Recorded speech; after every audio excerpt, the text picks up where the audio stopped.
Mungu akubariki sana wewe ambaye umepata nafasi ya kunifuatilia muda huu. Jina langu naitwa Nabii Josiane Godfrey.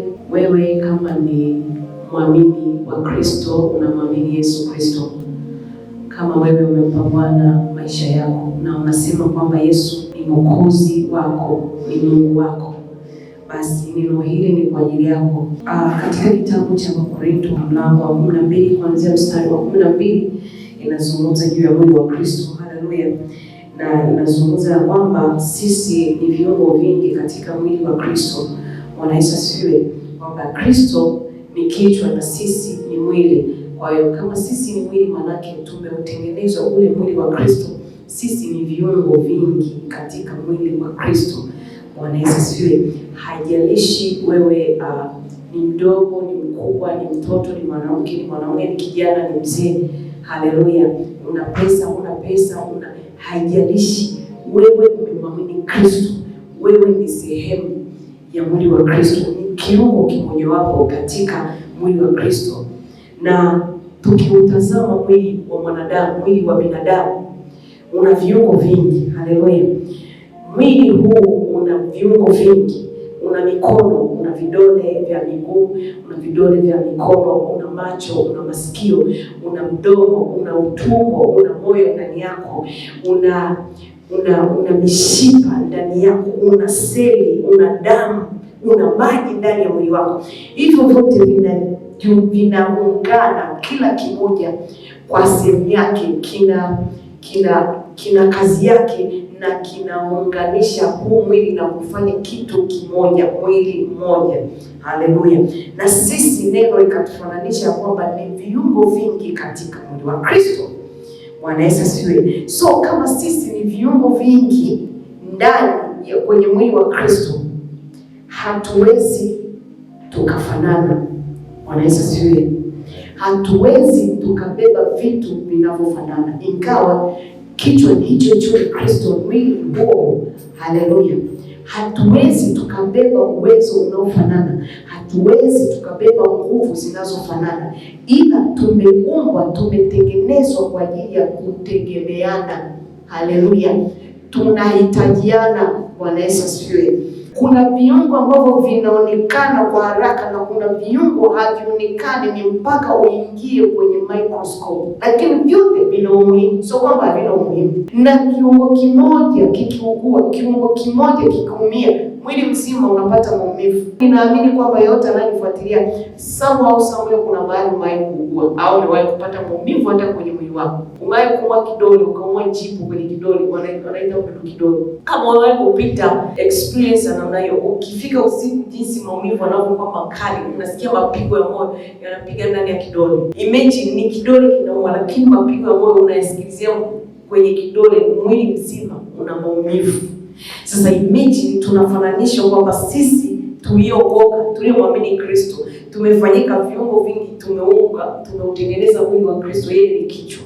So mwenzangu, jirani yangu mimi ambaye ameokoka kama mimi, akipungukiwa kitu, mimi ndo nimepungukiwa, mimi nimeumia. Jicho ambalo tunalitegemea, yamkini wewe kwenye kanisa, kwenye mwili wa Kristo wewe ni jicho, yamkini mimi ni mdomo. Wewe jicho ukiumia, ukikosea tu kidogo katika kuona kwako, mguu hautajua ukanyage wapi.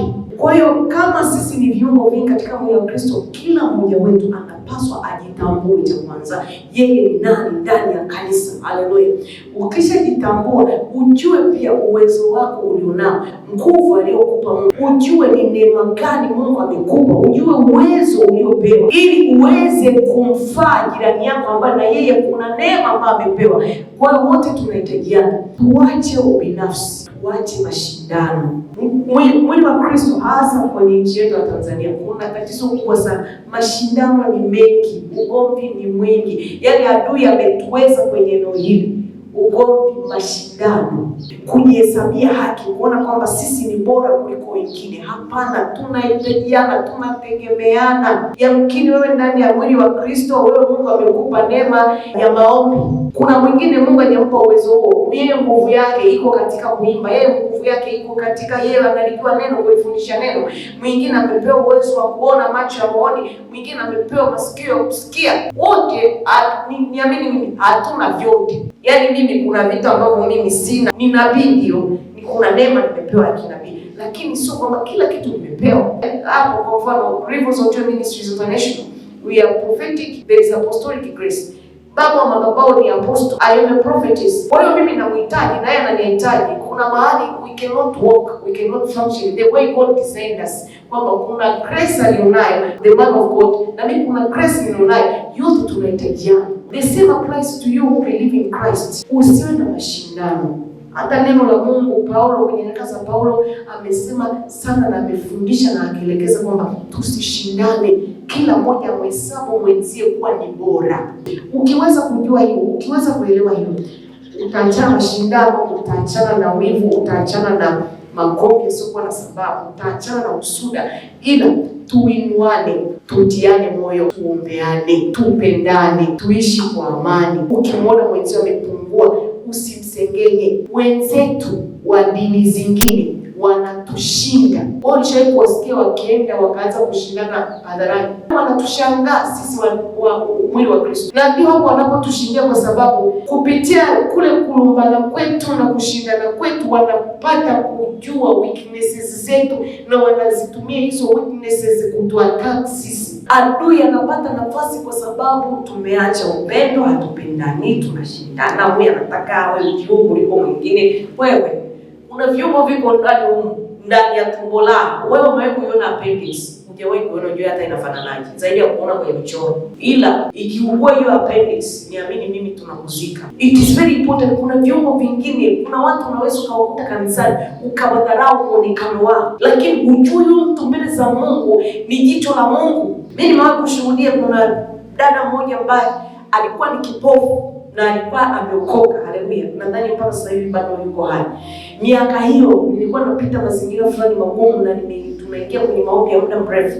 Lakini yule dada pamoja ni kipofu physically, lakini spiritually alikuwa anaweza kaenda dimension kubwa sana.